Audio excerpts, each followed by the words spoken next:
Putain,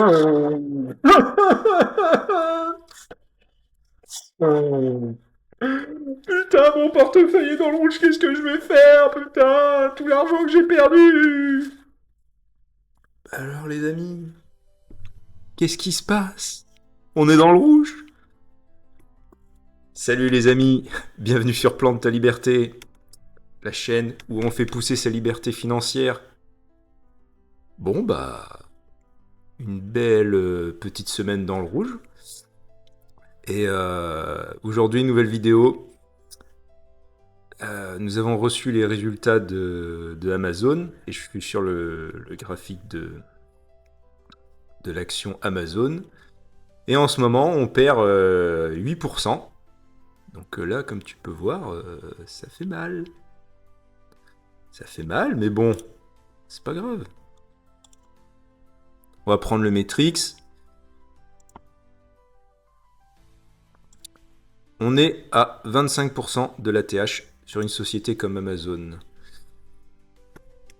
Et pourquoi elle a été sanctionnée, elle aussi, donc tout simplement à cause des CAPEX.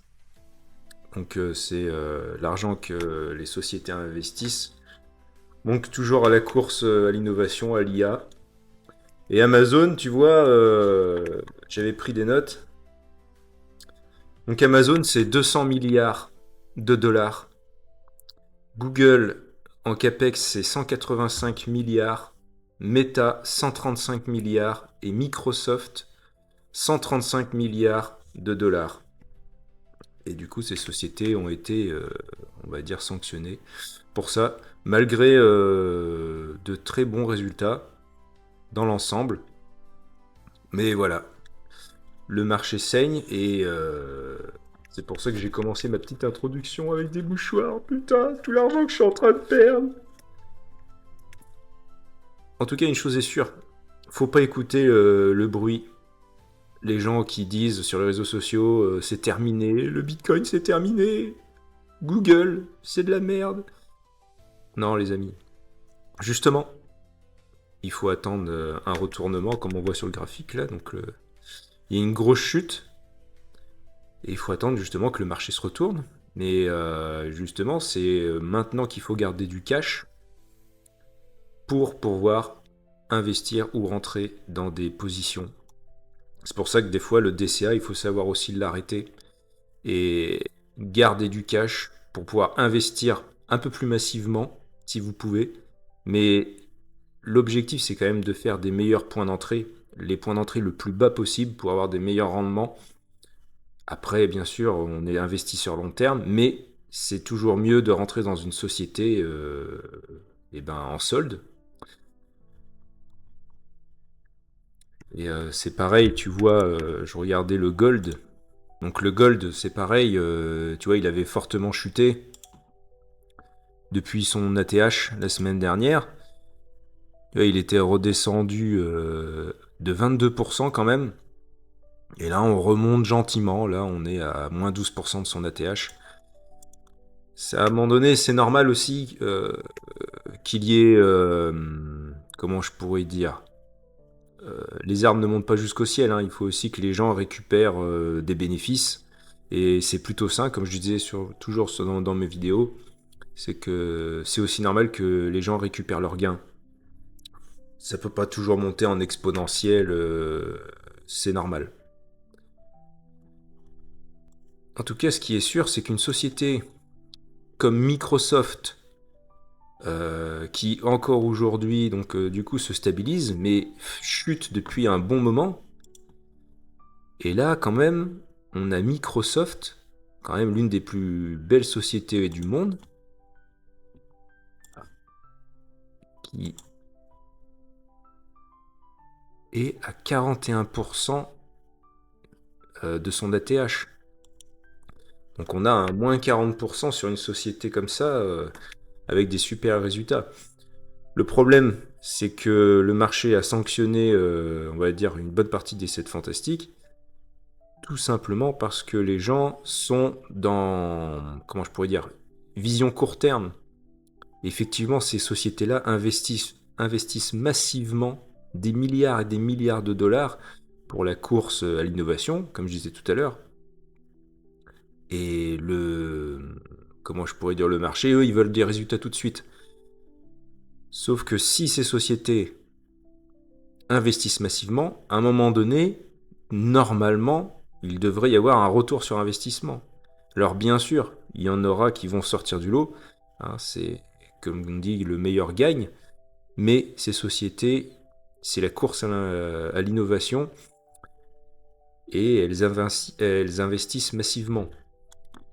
Donc là, une société, encore une fois, hein, les amis, il ne faut pas investir en bourse si vous êtes émotif, hein, parce que là, en ce moment, les pleureuses sur les réseaux sociaux, ça y va. C'est pour ça que les petits mouchoirs, là, faut pas être émotif. Et justement, si vous avez une vision long terme, et que, comment je pourrais dire, si vous investissez pas sur des ETF, et que vous faites du stock picking, vous investissez dans des sociétés comme ça, si vous croyez en ces sociétés, si pour vous c'est des sociétés d'avenir avec de forts potentiels, il faut pas avoir, comment je pourrais dire, il faut avoir un objectif. Vous pouvez pas du jour au lendemain toujours changer d'avis, ah bah ouais mais ça c'était une bonne société, maintenant ah bah non j'aime plus, ouais, oh là là mon dieu. Non, il faut avoir des objectifs long terme. Si vous croyez en cette société, si vous regardez les résultats, voilà. Là c'est pareil, si t'es, je sais pas dans quoi t'es investi, mais effectivement, bon bah là, Microsoft, bon bah oui, ça corrige. Mais ça peut être aussi un bon point d'entrée quand même, moins de 400 $. Donc regardez, par exemple, là on est sur le graphique de Meta. Meta, pareil. Donc il y a eu ses earnings, elle a rebaissé. Mais quand même, c'est une société qui était montée à plus de 700. 795, je crois, à peu près, ouais. Ça devait être ça. Ouais, en gros, j'arrondis, 21%. Meta, c'est pareil, c'est des chiffres stratosphériques. Donc c'est à ces moments-là, et ben, quand on a une vision long terme, quand il y a des baisses comme ça, il faut toujours se faire une réserve de cash et vous pouvez investir progressivement. Par exemple, là, vous investissez là, là. Par exemple, si ça rebaisse là, tu fais comment je pourrais dire, en escalier, tu divises ton capital. Parce que le bottom, on sait pas où il va aller. Si ça se trouve, ça va ranger peut-être vers là. Et après, boum, ça va rebondir et ça va remonter. Mais toi, en attendant, tu seras sur les marchés, tu auras investi progressivement comme ça. Et dès que si ça remonte, bah, c'est impeccable. Il faut éviter d'être dans les émotions comme ça. Et écouter surtout le narratif ambiant en ce moment qui est, mon Dieu, c'est le crack. Voilà. En principe, c'est très simple, hein. Quand vous entendez, comme en ce moment, on va aller voir sur le graphique du Bitcoin, le Bitcoin, mon Dieu, c'est un Ponzi, c'est terminé. Les gens se foutent de votre gueule, par exemple, si vous êtes investi dans les cryptos. Bah, si vous connaissez le principe de cet actif, de cette crypto-monnaie, si vous connaissez son histoire et pourquoi c'est faire, et en fait, vous ne vous posez pas de questions. C'est pour ça aussi qu'il faut savoir aussi se débrancher des réseaux sociaux, éviter d'écouter ce narratif ambiant négatif qui vous feront perdre de l'argent parce que comment dire, vous serez dans des émotions négatives et c'est là que vous ferez des conneries. Donc les amis, le Bitcoin. Donc aujourd'hui on est vendredi. Donc on est vendredi 6 février. Donc là hier on a eu une grosse chute encore du Bitcoin. On était descendu à 62 000 $. J'arrondis, hein, c'est 62 200 et des brouettes dollars le Bitcoin. Aujourd'hui, on est remonté quasiment de 14%. Hein. Est-ce que ça y est, nous avons touché le point bas? Ça, on ne le sait pas encore. On va pas tarder à le savoir. Ce qui est sûr, cette moyenne mobile là, c'est la 200 jours. En principe, quand on la casse, c'est vendeur. Donc là, la courbe orange que tu vois, c'est la moyenne 2. Et la violette, c'est la moyenne 12. Donc là, tu vois, ça a cassé, ça a croisé. Vendeur. Nous n'avons plus qu'à attendre, du coup, ce recroisement de mobiles. Et si ces 3 moyennes mobiles se croisent, on pourra acheter, du coup. C'est comme ça que moi je travaille. Donc là, on est dans l'attente, voir si on a vraiment touché le bottom. Et bah, par exemple, pour ceux qui n'ont pas de link Bitcoin et qui veulent rentrer, bah, ça peut être, par exemple, un bon point d'entrée. Et là, quand même, si on dézoome, là, quand même, là, c'est vrai que c'est assez comment dire, c'est assez impressionnant comme baisse. On est à 81% par rapport à la TH. Ça fait quand même des belles soldes, hein, mine de rien. Après, c'est toujours pareil. Est-ce que vous êtes convaincu par cette crypto-monnaie, oui ou non? C'est sûr que si vous êtes un peu fébrile et que vous savez pas pourquoi vous investissez, ça sert à rien. Vaut mieux arrêter tout de suite. Ça sert à rien, vous allez perdre de l'argent. En tout cas, la bourse, elle est faite pour ceux qui sont patients. Donc voilà, effectivement, oui, il y a du rouge. Mais après, ça peut pas toujours monter jusqu'au ciel. Et justement, je le redis encore dans cette vidéo, c'est pour ça que les amis, il faut garder du cash. Un petit peu. Et vous investissez à ce moment-là, quand il y a des, comme ça, des, entre guillemets, soldes, hein, et ben vous pouvez rentrer dans des cryptos, dans des actions à des prix plutôt intéressants par rapport à la valeur de l'actif en question.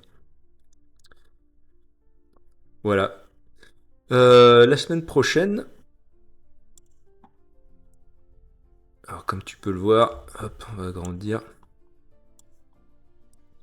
Il y a quelques résultats des earnings d'entreprise la semaine prochaine. Donc je sais pas si tu es actionnaire t'as qu'à regarder le tableau, il y a peut-être des sociétés qui peuvent t'intéresser. Mais parmi les plus grosses, les plus connues, mardi on aura Coca-Cola. Il y aurait aussi McDonald's mercredi, Coinbase. Voilà. Là donc il y a aucune des 7 fantastiques la semaine prochaine. Mais voilà, en tout cas, là c'est pareil. On peut voir par curiosité le graphique de Coca-Cola, mais Coca-Cola, c'est une valeur défensive. C'est comme on dit un dividend kings, donc c'est une société qui verse des dividendes depuis des années et des années. Bah, les gens ils se réfugient dans des sociétés comme ça, dans des actions, on va dire entre guillemets défensives.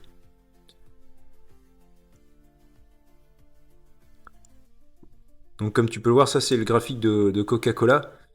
Alors là, très très très belle montée, hein. D'ailleurs, ça fait, comme tu peux le voir, ça fait un sacré, ça a fait un ATH cette semaine.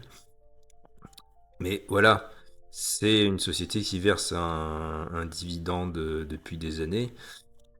Et tu vois que les gens ils se réfugient dans des actions, dans des actions défensives, hein. Voilà. D'ailleurs, on peut même regarder le ratio PE, il est de quasiment 26. Et le dividende est de 2,04$ pour une action, soit un rendement de 2,60% pour une action. Donc voilà, là tu vois que forcément les gens ils ajoutent défensif. Donc voilà, en tout cas, arrête avec ces mouchoirs, arrête de faire la pleureuse. Et justement, mindset de gagnant, c'est là qu'on reconnaît les vrais. Arrêtez de faire vos pleureuses et puis il faut être patient et puis on verra ce que nous réserve l'avenir. En tout cas, la bourse c'est des cycles. Aujourd'hui, c'est dans le rouge. Peut-être que dans un mois, on fera que des relevés d'ATH et on se dira mon Dieu, ça y est, c'est parti. Les portefeuilles seront dans le vert et puis ça vous fera du bien au moral. Mais en attendant, c'est là qu'on devient des guerriers, c'est là qu'on forge le mental. En tout cas, je te laisse là.